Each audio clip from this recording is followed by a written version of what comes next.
নমস্কার বন্ধুরা, আবার একটি নতুন চাকরির খবর নিয়ে চলে এলাম। তো সেটি হলো দমকল বিভাগে প্রায় ১,৫০০ পদে নিয়োগের ছাড়পত্র কিন্তু মন্ত্রিসভায় দিয়ে দিল।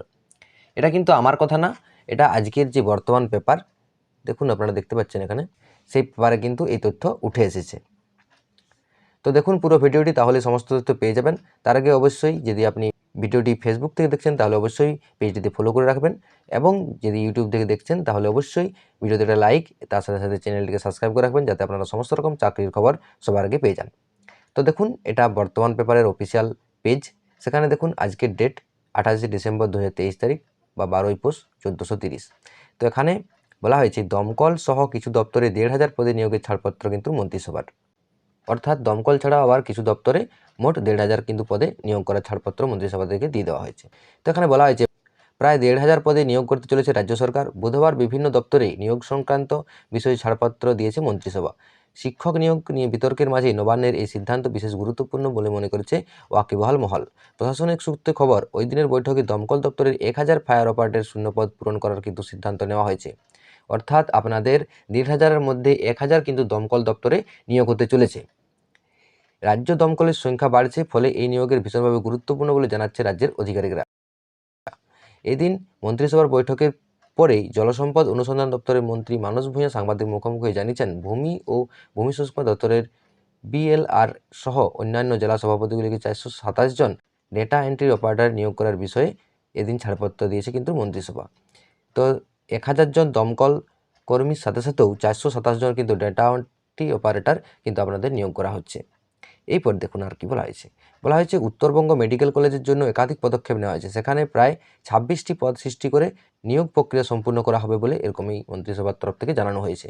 কলকাতা পুরসভার অধীনে 9 জন সরকারি কর্মী নিয়োগ করা হবে বলেও তিনি জানিয়েছেন। এছাড়াও এবার থেকে আর ডম শব্দটি ব্যবহার হবে না বলে মন্ত্রিসভা বৈঠকে সিদ্ধান্ত নেওয়া হয়েছে বলেও মন্ত্রী জানিয়েছেন।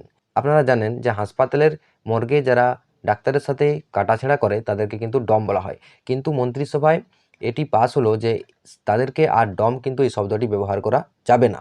এ বিষয়ে তিনি বলেন, মানবিক মুখ্যমন্ত্রী চান না যে ডম শব্দটি আর ব্যবহার করা হোক, তাই তাদের সম্মান দিতেই এবার তাদের সৎকার কর্মীর নামে ডাকা হবে। রাজ্যের পঞ্চায়েত কর্মীর জন্যও এদিনের মন্ত্রিসভার একটি গুরুত্বপূর্ণ সিদ্ধান্ত নেওয়া হয়েছে। পঞ্চায়েতের প্রায় 50,000 কর্মী এবং পেনশন প্রাপকরা এবার থেকে রাজ্য সরকারের বাকি কর্মীদের মতন ওয়েস্ট বেঙ্গল হেলথ স্কিমের সুবিধা কিন্তু পাবেন। ফলে তারা এবার থেকে 1.5 লক্ষ টাকার ক্যাশলেস চিকিৎসা সুবিধা কিন্তু পাবেন। চিকিৎসার খরচ 1.5 লক্ষের বেশি হলে তা রাজ্য সরকার খতিয়ে দেখে পরিষেবারও কিন্তু ব্যবস্থা করবে।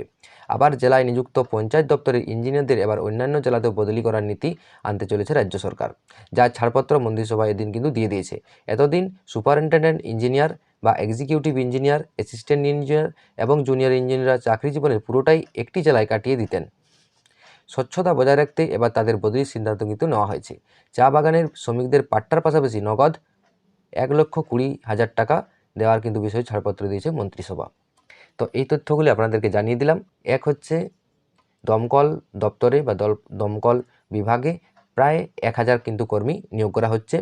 তার সাথে সাথে 427টি ডেটা এন্ট্রি অপারেটর নিয়োগ করা হবে, এবং মন্ত্রিসভায় এটি বলা হয়েছে ডম শব্দটি কিন্তু ব্যবহার করা যাবে না, তাদের জন্য সৎকার কর্মী বলে ডাকতে হবে। এছাড়াও বলা হয়েছে যে 26টি নতুন যে পদ সেটি সৃষ্টি করা হয়েছে উত্তরবঙ্গের যে মেডিকেল কলেজ সেখানে, এবং কলকাতা পুরসভার অধীনে 9 জন সরকারি কর্মী নিয়োগ করা হবে। এছাড়াও পঞ্চায়েতে প্রায় 50,000 কর্মী এবং পেনশন প্রাপকদের এবার থেকে ওয়েস্ট বেঙ্গল হেলথ স্কিমে কিন্তু সুবিধা দেওয়া হবে। তো এই ভিডিওর মূল তথ্যগুলি আপনাদেরকে জানিয়ে দিলাম। যদি ভিডিওটি আমার ভালো লাগে তাহলে অবশ্যই ভিডিওতে একটা লাইক দিয়ে দিবেন, এবং ফেসবুক থেকে দেখলে পেজটিকে অবশ্যই ফলো করে রাখবেন। এছাড়াও যদি আপনি ইউটিউব থেকে ভিডিওটি দেখছেন তাহলে অবশ্যই চ্যানেলটিকে সাবস্ক্রাইব করে রাখবেন, যাতে আপনারা সমস্ত রকম চাকরির খবর সবার আগে পেয়ে যান।